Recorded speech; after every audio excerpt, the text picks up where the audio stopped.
An 8 on Your Side investigation. Betrayal of Trust. They took money from mentally impaired adults, lied about it, and 8 on Your Side busted them. And now another former big shot at HARC, the Hillsborough Association for Retarded Citizens, is going down. Former CFO Frank Pannulo faces charges for diverting money from the accounts of HARC clients and lying to Social Security about it.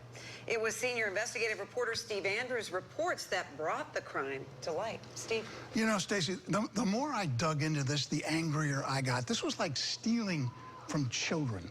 Frank Pannulo signed a plea agreement admitting to a scheme that we exposed in 2013. He coerced adults who had no mental capacity to understand to sign paperwork.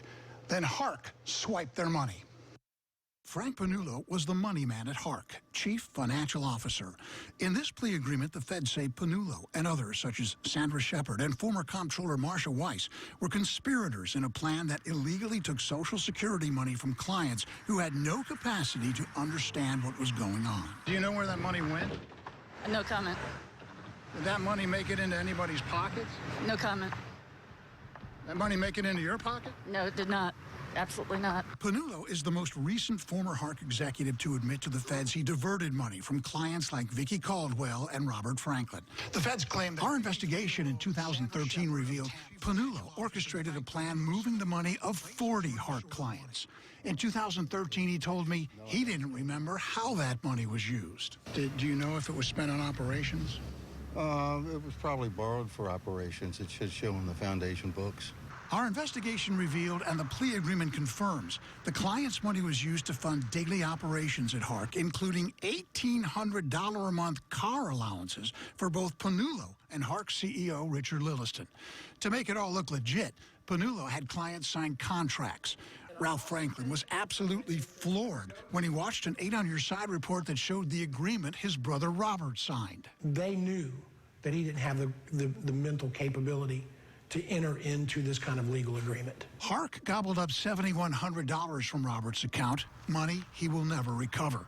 It grabbed another $49,000 from Vicky Caldwell. Pannulo contends none of this money moved without the knowledge and consent of Richard Lilliston. CEO had to have. He had to know about it.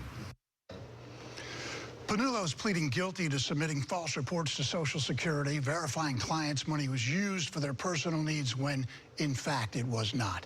He's promised to cooperate fully with an ongoing federal investigation, which more than likely will end up on Richard Lilliston's front doorstep in Brooksville, where he's a realtor. Well, I think you're right. It's like stealing from children. It's just wrong. I don't know how these people live with themselves. On every level, yeah. But what are the chances these clients will ever see any of this money again?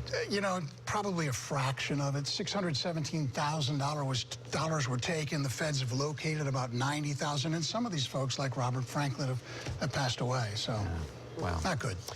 But the follow-up is good. I'm glad to see you finish it off there. Thank you, Steve. Thanks. And if you have something you think needs investigating, call 8 on Your Side. The tip line is 1-800-338-0808.